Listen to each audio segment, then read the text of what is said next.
బంగినపల్లి మామిడి పండు రంగు మీదుంది, చిలకే ముట్టని జాంపండు సిగ్గుపడుతుంది.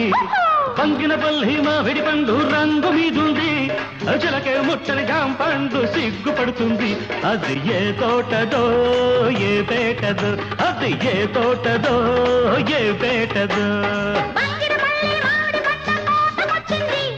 చిలకే దొమ్మని జాంపండు చేతికొచ్చింది.